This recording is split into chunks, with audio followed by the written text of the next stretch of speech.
Good day, sir. I'm Micaela Gonzalez, and I am going to discuss the integers part 2, which is the mathematical induction and Fibonacci sequence. So first, what is mathematical induction?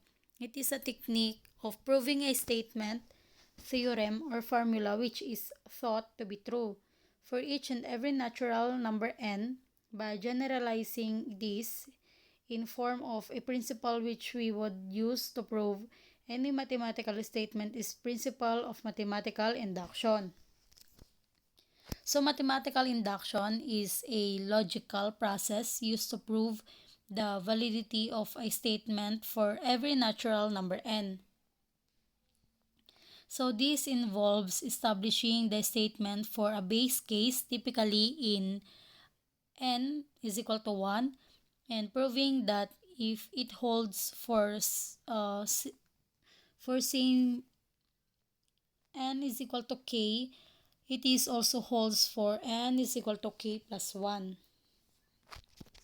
For example, 13 plus 23 plus 33 plus and so on plus n raised to 3 is equal to n times n plus 1 over 2 raised to 2. The statement is considered here as true for all the values of natural numbers. So, principle of mathematical induction. Consider a statement P of n where n is a natural number. Then, to determine the validity of P of n for every n, use the following principle. Step 1. Check whether the given statement is true for n is equal to 1. And step 2. Assume that given statement P of n is also true for n is equal to k, where k is any positive integer. And last step, which is the step 3, prove that the result is true for p times k plus 1 for any positive integer k. If the above-mentioned conditions are satisfied, then it can be concluded that P of n is true for all n natural numbers. So we have the example here. Show that 1 plus 3 plus 5 plus 2n minus 1 is equal to n raised to 2. So step 1, the result is true for n is equal to equal to 1. That is 1 is equal to 1 raised to 2. So it is true. And step 2, assume that the result is true for n is equal to k. 1 plus 3 plus 5 plus 2k plus 1 is equal to k raised to 2. So last step is, which is the step 3, check for n is equal to k plus 1. 1 plus 3 plus 5 plus 2 times k plus 1 minus 1. So it is equal to k plus 1 raised to 2.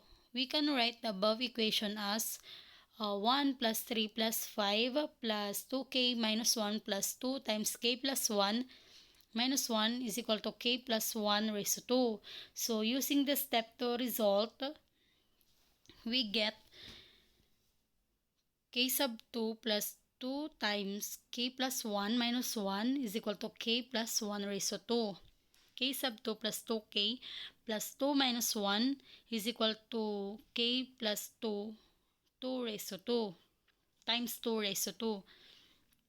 K sub 2 plus 2k plus 1 is equal to k plus 1 raised to 2.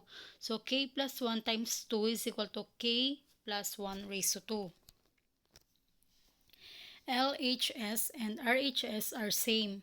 So the result is true for n is equal to k plus 1. By mathematical induction, the statement is true. We see that the given statement is true for n is equal to k plus 1. Hence, we can say that by the principle of mathematical induction, this statement is valid for all natural numbers n. So let us now proceed to Fibonacci sequence. So the Fibonacci sequence 1, 1, 2, 3, 5 8, 13, 21, 34, 5, 55, 89, 1, and 144, and so on, was first discussed in Europe by Leonardo of Pisa, or mas kilala po siya sa nickname niya na Fibonacci, in the early 13th century, although the sequence can be traced back to about 200 BCE in Indian literature. This sequence has produced a large amount of literature and has connections to many branches of mathematics. So it has profound mathematical properties, including its connection to the golden ratio, recursive structure, and periodic behavior in modular arithmetic. Widely observed in nature, spiral in shells and branching in trees, and applied in fields like computer science, biology, and art. The sequence demonstrates the universal patterns underlying growth and structure.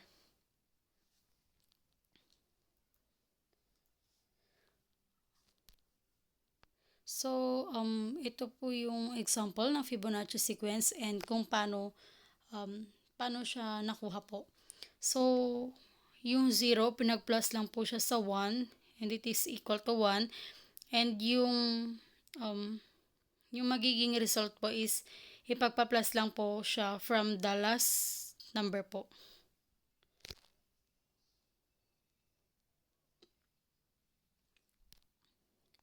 So, ito po yung another example po ng Fibonacci sequence and it is called the Fibonacci spiral. So, the Fibonacci spiral is a curve created by drawing arcs connecting the corners of squares whose side lengths follow the Fibonacci sequence 1, 1. Yung dalawang box po is yung 1 tsaka 1 and it is equal to 2. And then, gaya nga po ng sabi ko, yung result is ipagpa-plus lang po siya sa last number po, which is 2 plus 1 is equal to 3, 3 plus 2 is equal to 5, and so on, ganun po.